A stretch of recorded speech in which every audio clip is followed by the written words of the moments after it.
Assalamualaikum warahmatullahi wabarakatuh.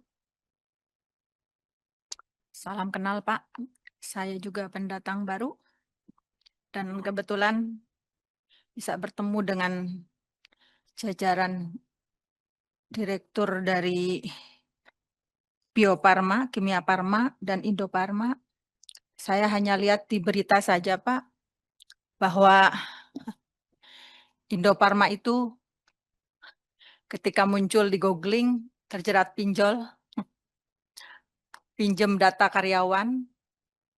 Terus ketika berbicara juga Kimia Farma, kita tahu bahwa Bapak tadi sudah paparkan punya 1054 apotek ya Pak ya.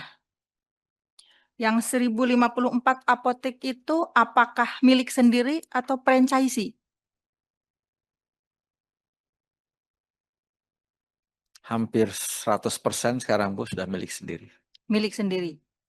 Nah makanya ketika berbicara dunia farmasi Pak, kan tidak pernah nawar orang datang ke apotek itu. Paling cuan itu ya bisnis farmasi, tapi kok bangkrut, tapi kok rugi gitu. Makanya dari tadi yang dipaparkan oleh Bapak terkait rencana kerja dan roadmap korporasi, semuanya juga Pak luar biasa bagus. Tetapi apa yang bisa meyakinkan masyarakat, yang bisa meyakinkan kami gitu, bahwa Bapak itu bisa melanjutkan kapal yang mau karam. Melihat wajah-wajah dari jajaran Kimia Farma, wajah-wajah dari para pejuang Indofarma, ragu Pak, kami ragu. Karena medsos itu susah Pak, jejak digital itu susah Pak. Seorang pemimpin sampai rela mengorbankan karyawannya untuk pinjol. Dan itu melekat. Jadi apapun yang Bapak paparkan kepada kami, jujur, ragu gitu. Makanya dengan adanya tadi Bapak sampaikan 1054 apotek sebetulnya bisa nambah, Pak. Saya pernah punya pengalaman mau buka franchisee di dapil saya. Dapil saya Garut sama Tasik. Tapi Pak, dan saya juga punya franchisee kalau mau jujur. Dibanding dengan pelayanan yang lain, semua orang di dapil saya tuh masih nyaman dengan Kimia Farma, tapi kita tidak bersaing dari sisi obat. Mereka masa sih ibaratnya BUMN kok obat-obatan lebih mahal. Harusnya BUMN itu memberikan obat yang lebih murah, pelayanan yang lebih baik. Nah mungkin, dan selanjutnya 12.000 pegawai Pak. Yang 12.000 pegawai ini, apakah mereka termasuk yang gajinya belum dibayar?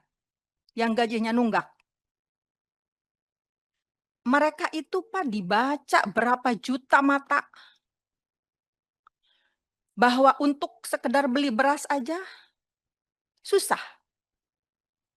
Nah, Bapak ini bertanggung jawab terhadap 12.000 pegawai, bertanggung jawab juga terhadap 1054 apotek dan klinik. Apotek ini Pak, kalau mau mengembangkan inovasi, masukkan saja, sebetulnya banyak yang mau bekerja sama. Karena kan sistemnya, saya menyediakan tempat, sistem dari Indofarma, Kimia Farma gitu. Dan penyumbang pendapatan terbesar itu kan dari Kimia Farma. Kenapa tidak diperbanyak aja franchisee seperti waralaba yang lain? Saya punya waralaba ketika musim COVID, ada 2 waralaba yang saya buka.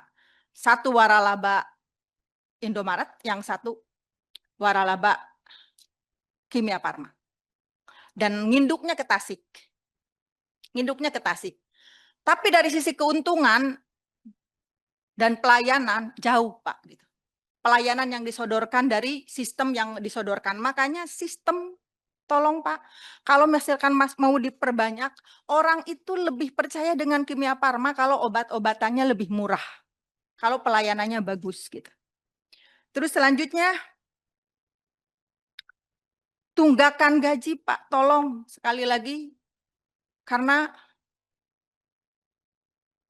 Bapak minta supaya kita mendukung, tetapi membawa yang 12.000 orang ini aja kami ragu gitu. Dan terkait klinik, kalau untuk klinik juga apakah itu bisa franchise atau harus sendiri?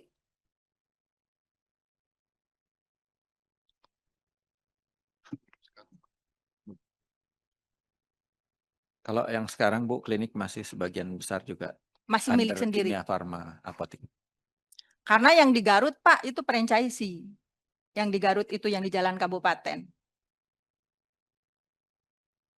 Nah, mungkin itu hanya masukan saja. Kalau misalkan mau melebarkan sayap, mau mencari keuntungan, kenapa tidak fokus saja gitu? Tidak fokus saja kepada Kimia Farma itu memperbanyak apotek, memperbanyak klinik. Banyak sekali yang sakit sekarang, Pak. Ke rumah sakit kadang-kadang tidak terlayani, tapi kalau klinik yang dimiliki Kimia Farma lebih bagus pelayanannya, lebih murah obatnya, kita mungkin akan memilih klinik gitu. Mungkin itu saja Pak dari kami. Sekian, wassalamualaikum warahmatullahi wabarakatuh. Baik, terima kasih